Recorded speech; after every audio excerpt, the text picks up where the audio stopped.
नाज़रीन आदाब, चलती रहेगी ज़िंदगी के साथ मैं हूँ हिना ज़ुबैर। नाज़रीन, चलती रहेगी ज़िंदगी में हम ख़ास तौर पर आपकी मुलाकात उन लोगों से, उन यूथ आइकन से करवा रहे हैं जिन्होंने ज़िंदगी के हर मुकाबले का सामना डट कर किया है, मुश्किलात से हार नहीं मानी और ये हकीकी मायनों में साबित कर दिया कि चाहे कितनी भी मुश्किलात हों लेकिन ये ज़िंदगी वाकई में चलती रहती है। नाज़रीन, इसके साथ साथ चूँकि त्योहारों का मौसम है तो फिर बीमारियों का ख़तरा भी बढ़ गया है। हम देख ही रहे हैं कि किस तरह से जो वायरल बुखार है या फिर डेंगू है या फिर मौसमी बुखार है वो अपने पर फैला रहा है।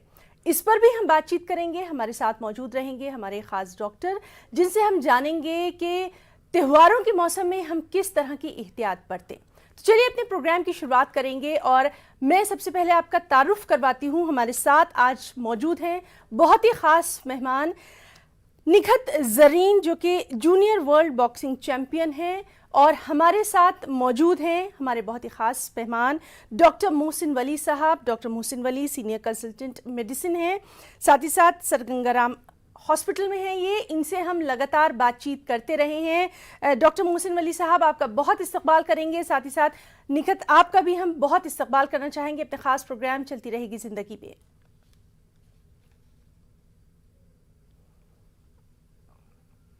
तो नाज़रीन, चलिए प्रोग्राम को हम आगे बढ़ाएंगे और निखत, हम आपसे जानना चाहेंगे आपका ये जो शानदार सफ़र रहा है, एक इलाके निज़ामाबाद से लेकर तुर्की के अंतालिया तक का कामयाब सफ़र, अपने इस सफ़र के बारे में थोड़ा सा हमारे नाज़रीन को बताइए। जी बिल्कुल। पहली बात तो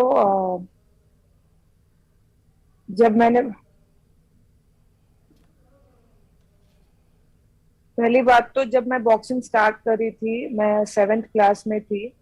और मैं जब बॉक्सिंग स्टार्ट करी, कई लोगों ने बोला था कि ये मर्दों का गेम है, आप एक लड़की हो के आप बॉक्सिंग ज्वाइन कर रहे हो, कहीं आपको मार वार लग जाएगी तो फिर आपसे शादी कौन करेगा, आपका फ्यूचर कैसे होगा। तो जब आपको एक सपना होता है, आपको कुछ जिंदगी में कुछ बनना होता है, तब आपको ये लोग आपके बारे में क्या बोल रहे हैं, आपको टांगे खींचने वाले बहुत आते हैं, कहते हैं ना। तो वैसे बहुत लोग ने मेरे रास्ते पे बहुत लोग ने उंगलियां उठाई थी, बट मेरे फादर, मेरे पापा हमेशा मेरे साथ रहे। उनके सपोर्ट की वजह से मैं आज जहाँ पे भी हूँ, मैं उनकी सपोर्ट की वजह से हूँ मैं। और तो स्टार्टिंग में मैं निजामाबाद डिस्ट्रिक्ट में मैंने बॉक्सिंग स्टार्ट की थी, और वहां पे बस लड़के ही बॉक्सिंग करते थे, लड़कियां नहीं करते थे। तो स्टार्टिंग में मुझे बहुत मार पड़ी। मुझे लगा भी था कई बार कि लड़कियां नहीं है, बस लड़कों के साथ ही कर रही हूँ। मार भी लगता था, मैं कई बार रोती भी थी, बट मैंने कभी हार नहीं मानी। हमेशा यही सोचा है कि आज मैं मार खा रही हूँ, कल इन लोग को मारूंगी मैं। तो यही जिद लेकर मैं मेहनत करते रही। और 1 साल बाद हमारा नेशनल हुआ था, जहाँ पे मेरा गोल्ड आया वहां पे, और बेस्ट बॉक्सर अवार्ड भी जीती थी तमिलनाडु ईरोड में। तो वहां से मेरी शुरुआत स्टार्ट हुई बॉक्सिंग की। वहां पे नेशनल कैंप में मेरा नाम आया। फिर नेशनल कैंप में हम लोग को वहां के चीफ कोच, जो भी इंडियन कोचेस होते, वो हमें ट्रेनिंग देते हैं। तो फिर हमें सिलेक्शन ट्रायल भी रखा था, तो उसमें मैं 50 कैटेगरी में सेलेक्ट हुई थी, और मेरा टीम में नाम, इंडिया टीम में नाम शामिल हुआ। बहुत खुशी हुई थी कि मेरे पीछे इंडिया करके लिखा हुआ था, कि ये मेरा एक सपना था कि इंडिया को रिप्रेजेंट करना है और इंडिया के लिए मेडल जीतना है। तो यही था कि अभी इंडिया रिप्रेजेंट कर रही हूँ, बट अभी मेडल भी जीतना बाकी था। तो बस वही भूख लेकर मैं गई थी टर्की, और वहां पे मेरा फाइनल होस्ट कंट्री के साथ था। तो कई लोग ने बोला था मुझे कि आपका होस्ट कंट्री के साथ है तो चांसेस रहते हैं कि होस्ट कंट्री को ज्यादा सपोर्ट मिलता है। तो बट ये माइंडसेट मुझे डिस्टर्ब करने में, अपने आप को हमेशा पॉजिटिव रखी थी मैं। और रिंग में उतरने से पहले अपना जो भी मेहनत है वो सब याद कर कि मैं गई, और अल्लाह का नाम लेके आपसे हमारी बातचीत लगातार जारी रहेगी। और आपने बहुत ही अच्छी बात कही है कि लोगों का काम है कहना, कुछ तो लोग कहेंगे, लेकिन हमें तो ये साबित करना है कि जिंदगी वाकई में चलते रहने का नाम है। और इसीलिए आज आप हमारे साथ हमारे इस प्रोग्राम में हमारे खास मेहमान भी हैं। आपसे हम बातचीत भी जारी रखेंगे, आपके ज़िंदगी के तजुर्बों के बारे में भी हम जानेंगे, कोरोना का दौर कैसा रहा, उसमें आपने किस तरह से अपनी जो खेल की ज़िंदगी है उसको आगे बढ़ाया, उसके बारे में भी जानेंगे। हमारे साथ डॉक्टर मोहसिन वली साहब भी मौजूद हैं।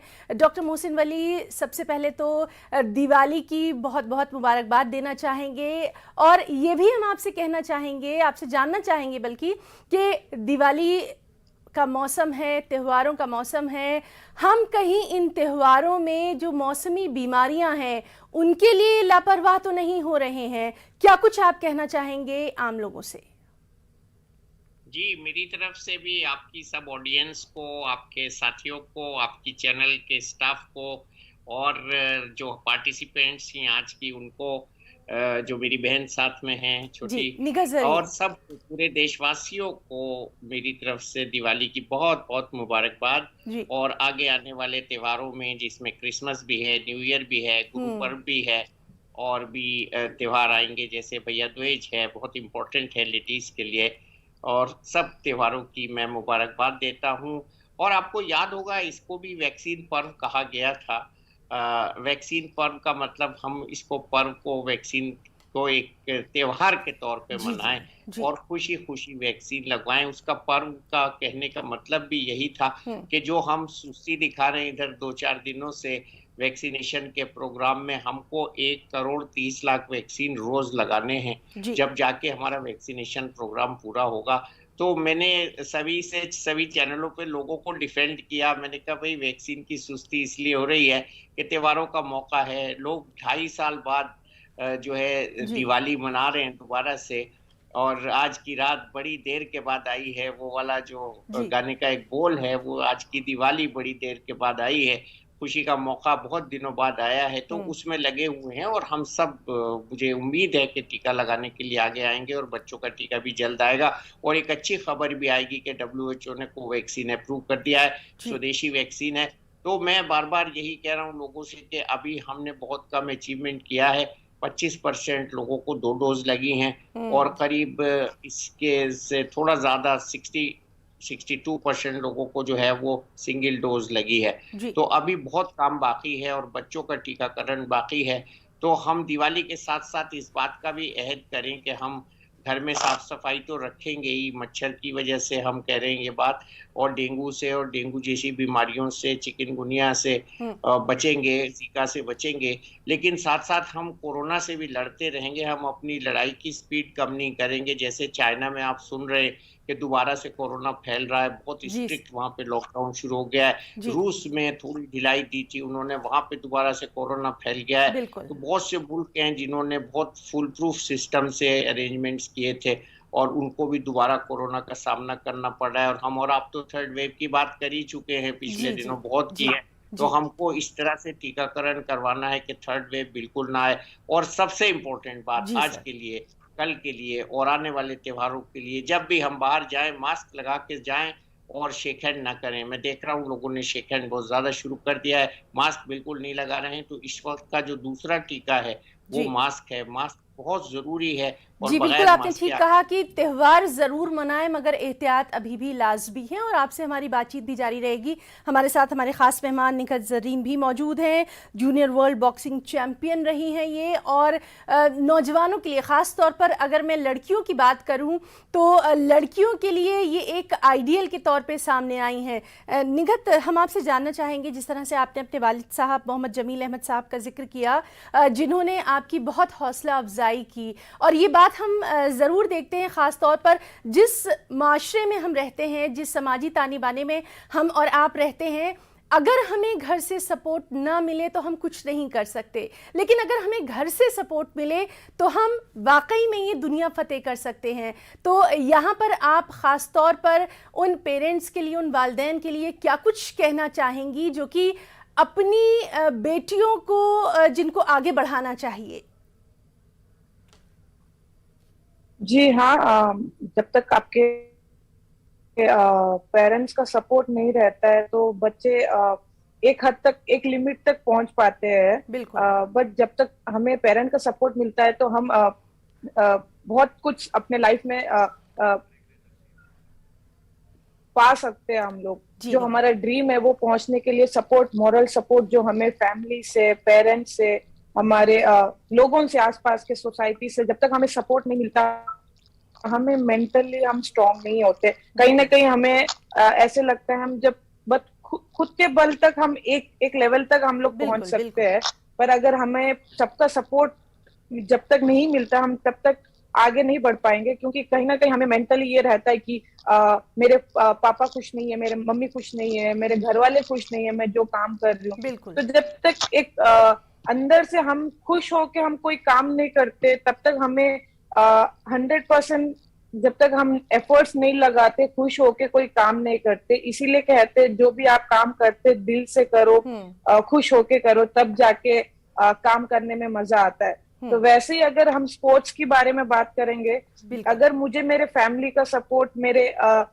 सोसाइटी का सपोर्ट मुझे नहीं मिलता तो मैं इतनी आगे तक नहीं पहुंच पाती। तो मैं अपने आप को बहुत खुश नसीब मानती हूँ कि मुझे ऐसे पेरेंट्स मिले, मुझे आज तक सपोर्ट करते हैं और आगे भी सपोर्ट करेंगे इंशाल्लाह। और मैं ऐसे ही सारे पेरेंट्स को रिक्वेस्ट करती हूँ कि आप अपने बच्चों को सपोर्ट करें।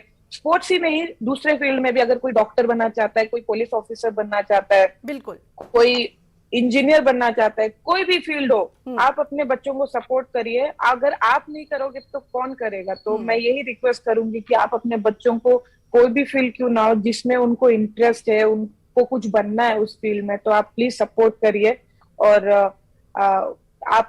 आप भी एक दिन खुश होंगे आपके बच्चों को खुश बिल्कुल। देख के। निखत, आपने बिल्कुल ठीक ये बात कही कि जब बच्चे कामयाब होते हैं तो सबसे ज़्यादा खुश उनके वालिदैन, उनके जो गाइड हैं वही होते हैं। और इस पर भी लगातार हम आपसे बातचीत जारी रखेंगे। डॉक्टर साहब से भी हमारी बातचीत जारी है। फिलहाल यहाँ रुकना चाहेंगे एक छोटे से ब्रेक के लिए, जल्द लौटेंगे।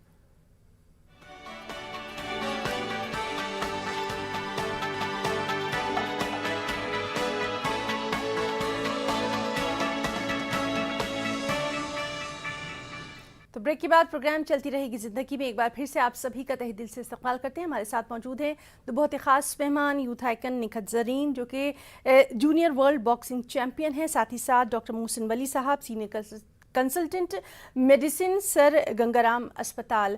दोनों मेहमानों का एक बार फिर से हम वेलकम करना चाहेंगे। और निखत, हम आपसे जानना चाहेंगे, अब आप एक कामयाब प्रोफेशनल भी हैं, आप अपना एक करियर भी बेहद कामयाबी के साथ चला रही हैं, साथ ही साथ आप स्पोर्ट्स की दुनिया में भी लगातार अपना नाम कमा रही हैं। बैलेंस कैसे करती हैं आप? किस तरह से आप दोनों चीज़ों को बरकरार रखती हैं? जी, बैलेंस तो 50-50 होता है हमें कई बार। तो अगर आपको 100% स्पोर्ट्स पे फोकस करना है तो थोड़ा स्टडीज से भी हमें, जैसे एग्जाम्स अटेंड करने में कॉलेज जाती हूँ कई बार, तो हमें पूरा साल हमें नेशनल कैंप में ही रहना पड़ता है। तो कॉलेज वालों से बात करके हमें ऑनलाइन भी एग्जाम्स देने पड़ते हैं। तो अभी तो फिलहाल तो कोविड की वजह से सब कुछ ऑनलाइन ही चल रहा है जी। और रही बात कॉलेज नहीं जाने की, कई बार तो मैं बुक्स भी कैंप में लेकर जाके पढ़ाई करती हूँ। तो ऐसे ही अब तक, यहाँ तक ऐसे ही अब तक करते आई हूँ मैं। तो हाँ, मुश्किल होता है क्योंकि कॉलेज आना जाना, फिर ट्रेनिंग भी करना, तो थकावट होती है। स्टार्टिंग स्कूल तक, सेकेंड ईयर तक, इन कॉलेज तक तो मैंने ऐसे किया था, बट जब डिग्री में आई तो इतना टाइम नहीं मिल पा रहा था बिकॉज हमारा कैंप साल भर कंटिन्यू चल रहा था। तो उसी की वजह से डिस्टरबेंस आता था मुझे कि कॉलेज भी जाना होता है, फिर ट्रेनिंग भी करना होता है। बट मेरे कॉलेज वाले इतने सपोर्टिव थे कि उन्होंने मुझे इतना मतलब चांस दिया कि आप ट्रेनिंग पे फोकस करिए, आप वहाँ कैंप में रहिए, आप जब एग्जाम्स होंगे तब आके आप अटेंड करिए, एग्जाम्स लिखिए, बाकी टाइम आप के लिए आप ट्रेनिंग पर फोकस कर सकते हैं करके इतना तो मुझे छूट दी थी। तो इसीलिए उनके सपोर्ट की वजह से मैं फोकस कर पाई हूँ अपने बिल्कुल ट्रेनिंग पर। सपोर्ट आपको सबका मिला है और माशाल्लाह से आपने इतनी बेहतरीन कारकर्दगी का मुजाहरा भी किया है।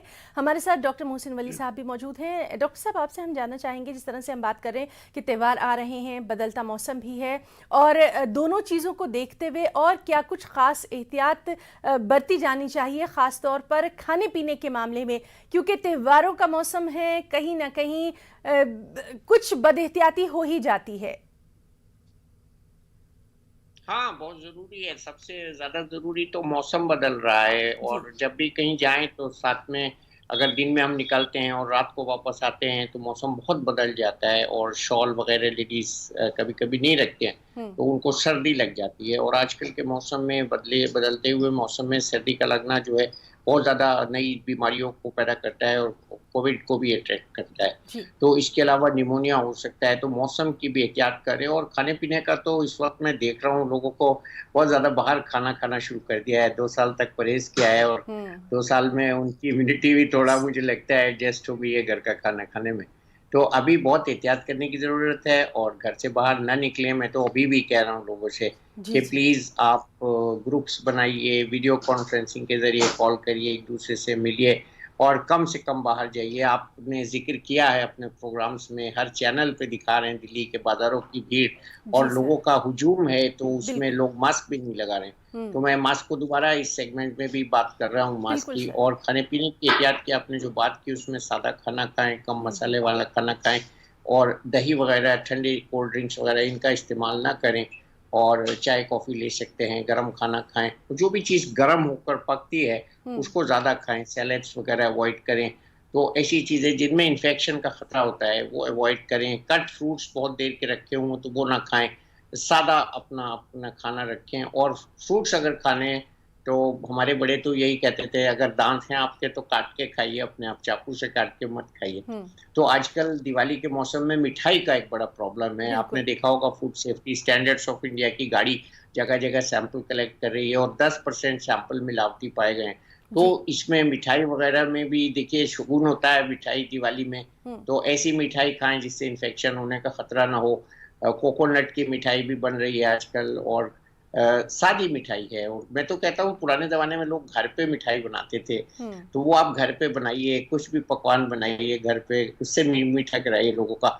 और मिठाई में बहुत एहतियात करनी चाहिए। जी और बिल्कुल, आपने सही कहा। और ये भी आप इससे मुत्तफिक होंगे कि कोरोना का जो दौर रहा है, हम सब ने देखा है, उसने हमें घर के खाने की अहमियत वाकई में बताई है। हमारे साथ निखत जरीन भी मौजूद है। निखत, हम कोरोना की बात कर रहे हैं, वो दौर एक ऐसा दौर था जो कि खिलाड़ियों के लिए सबसे ज़्यादा मुश्किल भरा दौर था, लेकिन उसी दौर में अगर आपने अपना जो इरादा है वो मजबूत रखा तो आप ज़िंदगी में आगे भी बढ़ सकते हैं। हम आपसे जानना चाहेंगे कि किस तरह से कभी भी ज़िंदगी में इस तरह का मुश्किल दौर आए, ख़ासतौर पर लड़कियों के लिए, तो उन्हें किस तरह से उसका सामना करना चाहिए?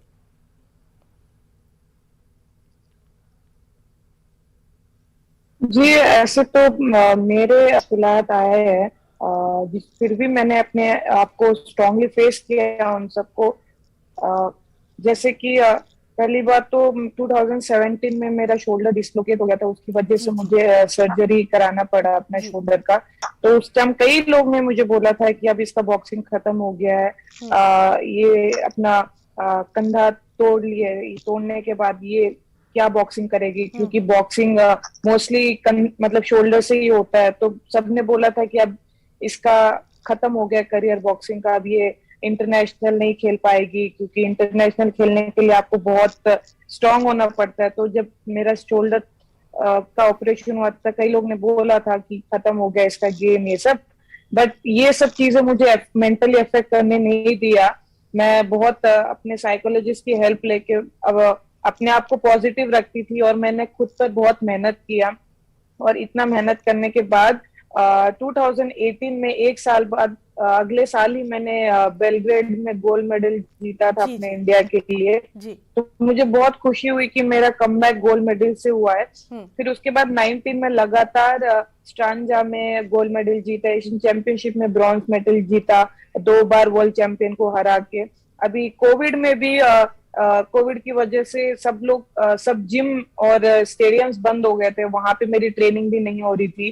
तो मुझे कोच वीडियो कॉल के थ्रू ट्रेनिंग तो करवाते वाकई में थे, मैं आपकी अपने घर के जिंदगी जो छत पे है जाके ट्रेनिंग तमाम करती तर थी। हमारे जो नौजवान हैं, नौजवान लड़कियां हैं, उनके लिए मिसाल है। और चूंकि वक्त अब हमें इजाज़त नहीं देता, तो हम अपने दोनों ख़ास मेहमानों का यहाँ बहुत बहुत शुक्रिया अदा करना चाहेंगे उनका कीमती वक्त देने के लिए। और निघत के लिए हमारी तरफ से, हमारी पूरी टीम की तरफ से बेस्ट विशेज़ भी। डॉक्टर साहब से तो हमारी बातचीत जो है वो आगे भी जारी रहेगी। तो प्रोग्राम चलती रहेगी ज़िंदगी में आज के लिए फ़िलहाल इतना ही। हमारी पूरी टीम को दें इजाज़त। आदाब।